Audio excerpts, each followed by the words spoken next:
Dom Show. I'm your host, Dom Sweeney, and I'm here with my brother from the same mother, the great Declan. How you doing, bud? Doing fantastic, dude. Very excited for this next round. Another episode. Hey, dude, how's the weather right now down in Austin? The fall is in the air here. It's crisp. It is crisp there? Yeah, I mean, we were at about 61 this morning. I put on a fresh hoodie for my walk to the gym. It was beautiful. That makes me frustrated, and I'll tell you why. It's about 102 degrees here right now. Good God. And there doesn't seem to be anything in the forecast to suggest anything other than that for at least the foreseeable future. And it's the when price. Does it usually change there? Does it cool off? Oh yeah, it cools off late November, early December. But then it's only cool until April, right? And then it gets hot again. So it's just hot here all the time, and it's one of the downsides to living in Austin. It really is. Texas, bro. Comes with the territory. It does. You get a lot of freedom out here. Oh man, which is good. Dude, I think I'd trade my 61 degrees for a little more freedom. Maryland is a little less free than Texas. That's what I hear. And in fact, I feel like we're going to get into a little bit of that today, maybe briefly. Little gun control. Yeah, touch on it. Little Second Amendment rights. Texas is obviously a red state, but they're doing everything they can to turn it blue and at least purple. And they're being successful. They are succeeding in that, particularly in the urban areas like Austin, Houston, San Antonio, not so much Dallas. Really, Austin is the epicenter of liberal policies in Texas for sure. Yes. And you can see it all over.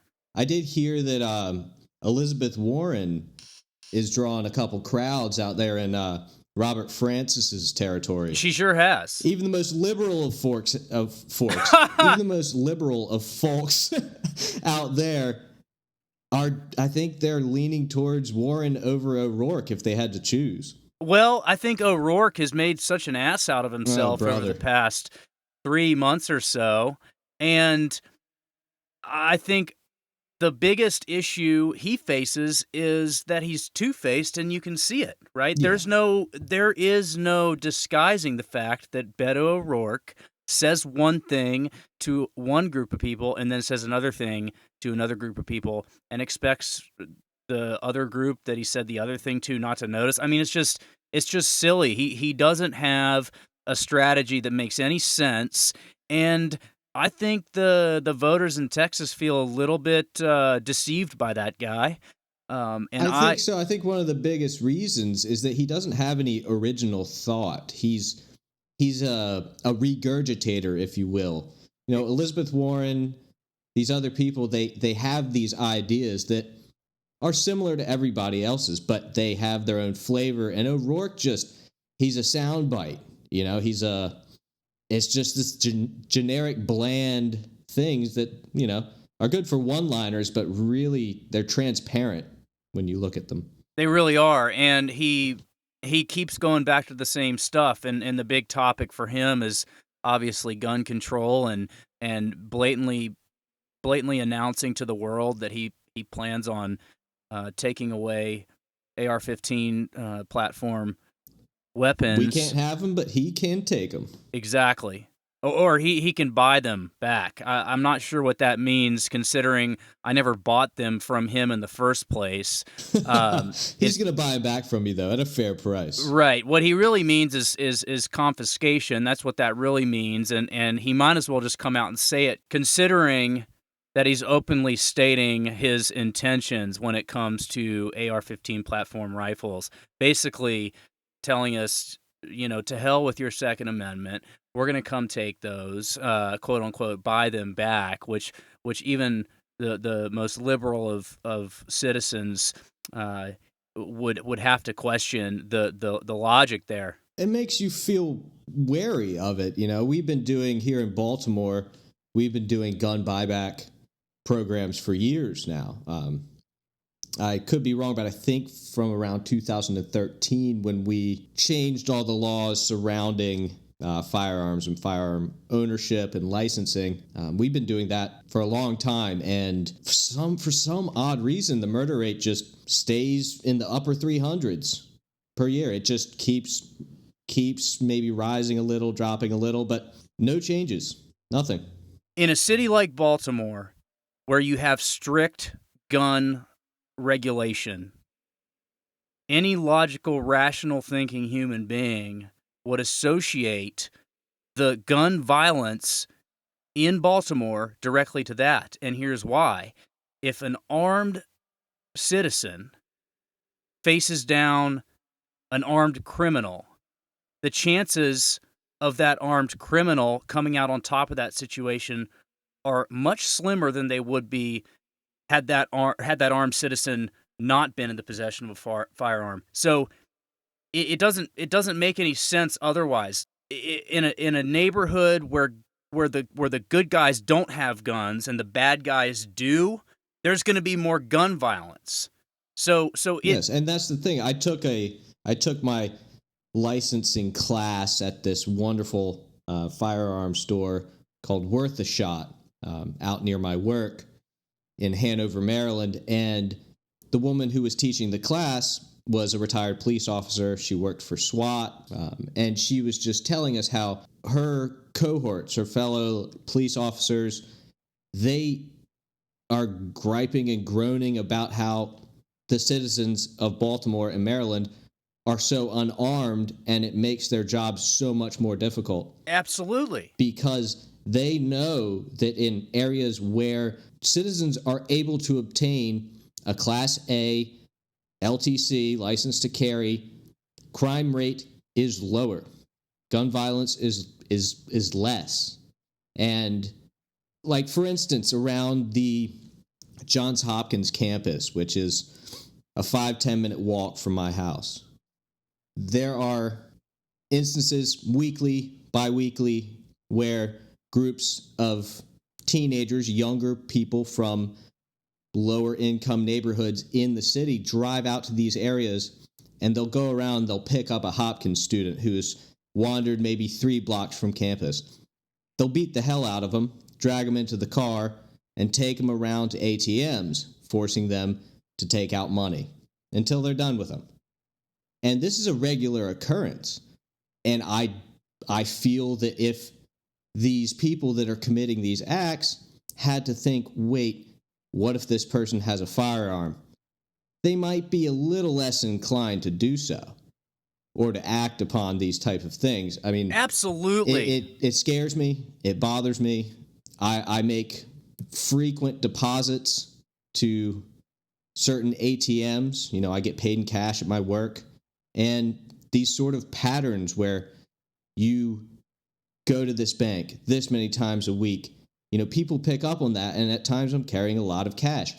And I have my pocket knife, you know, my 3.5-inch blade, which is the legal length in Maryland. I'm like, what is that going to do? I have my legal knife, and somebody has their illegal firearm. It's nonsense. It's absolute nonsense. It's a complete breakdown of our Second Amendment rights, and it just goes to show you that these people don't give a damn about the citizens that they claim to care about and represent in Congress and whatever else they get up to.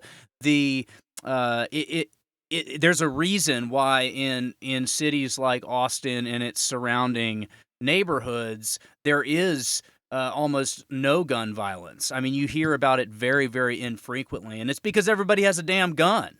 Right? It's because you don't want to mess around in Texas, man. No, you're not. Don't.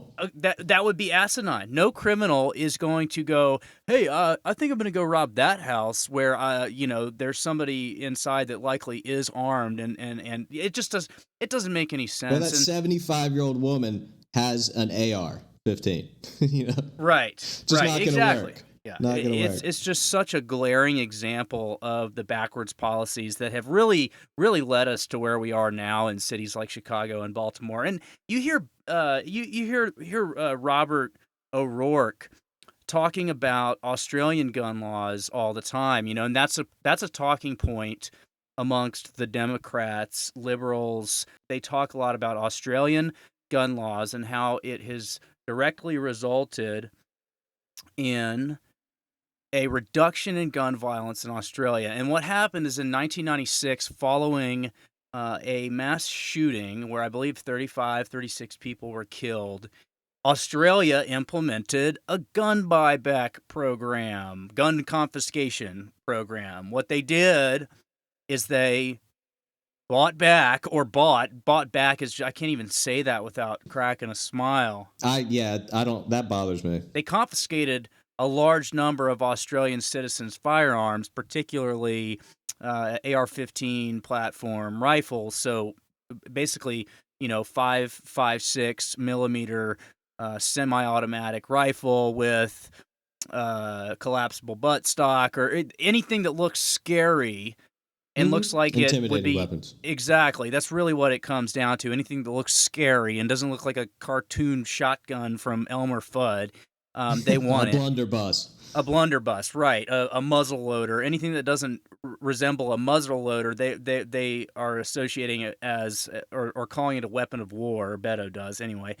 So Australian gun confiscation. They have all these. They throw all these little talking points around, but I just like to point out that there are more guns in Australia now than there were pre-gun confiscation.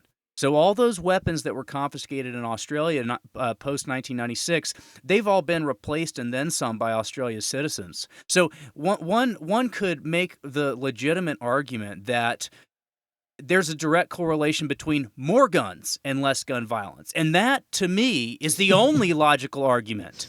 Based on everything that we've just discussed, using examples like the ATM type situation, those people are getting robbed at ATMs because they don't have the ability to defend themselves. That's why that's happening. Oh, they're easy targets. It's easy prey. It's,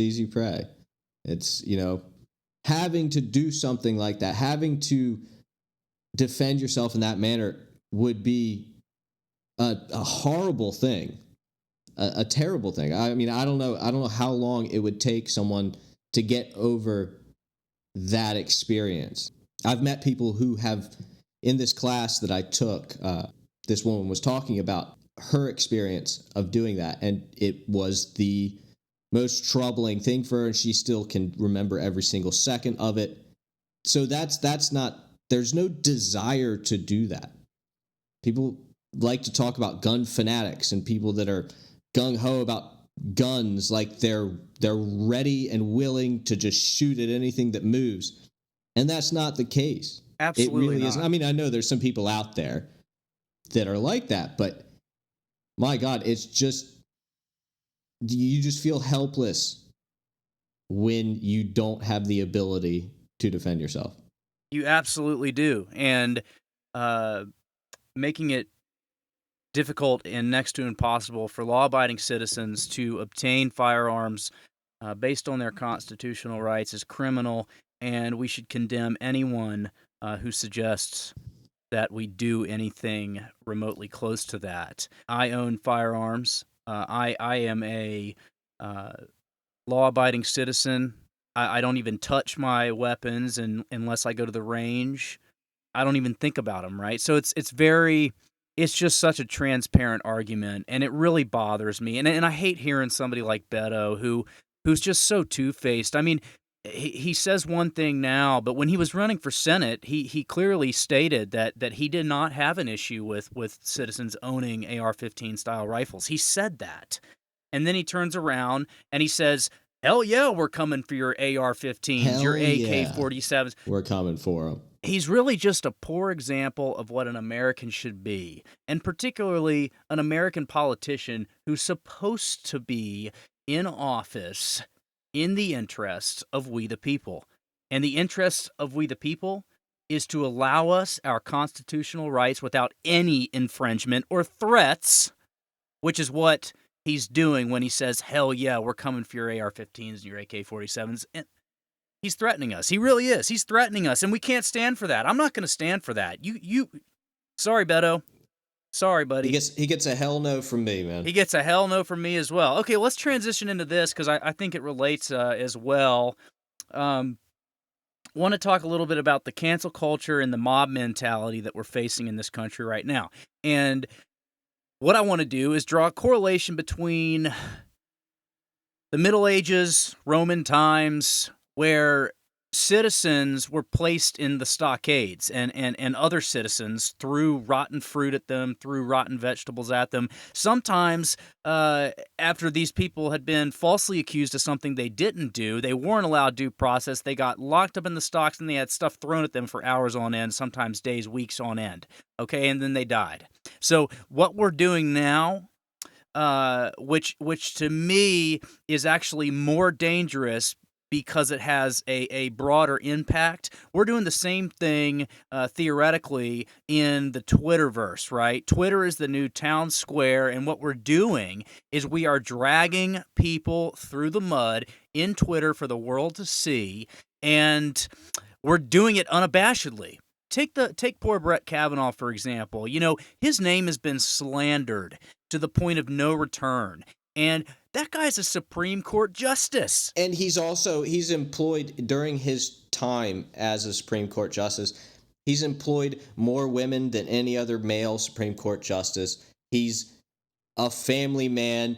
His track record is squeaky clean. As far as anyone should know when they hear that name is up, that guy is Supreme Court justice with a great track record. But instead we associate him with rape, sexual misconduct. It's really the only thing that made me find out anything more about the guy. I mean, that was the first thing I heard about him. Exactly, man. And you know what? I wanted to introduce a new segment into the show today, and it's called The Biggest Lie of the Week. So why don't we do this? Woo! Why don't we play a little game? Let the game begin. Why don't we play a little game called The Biggest Lie of the Week? Here we go. The biggest lie of the week. Who do you got? So, funny we were talking about Mr. Kavanaugh because he is my offering for the first lie of the week. Well, not him so much, but the two New York Times articles that were written over the past week about the newest sexual misconduct allegations against him. To hop right in, back in 1980, in the 80s, I don't remember the exact year, but Brett Kavanaugh was attending Yale, and he was at a dorm party. Everybody was getting drunk. They were passing around a fake penis. Everybody's waving it around. And according to friends and people that were there, Brett Kavanaugh dropped his pants and thrust his wiener at a woman named Deborah Ramirez. Now, also according to friends, Deborah swatted at it, touching his penis. And in this article in the New York Times, it seemed like Mrs. Ramirez had come out and accused Brett Kavanaugh of doing this 40 years ago. Now, a couple days later, the New York Times had to add a couple things that they forgot to their first article. One of which is that Deborah Ramirez refused to talk to the New York Times about this and did not remember this happening at all, according to her and her friends.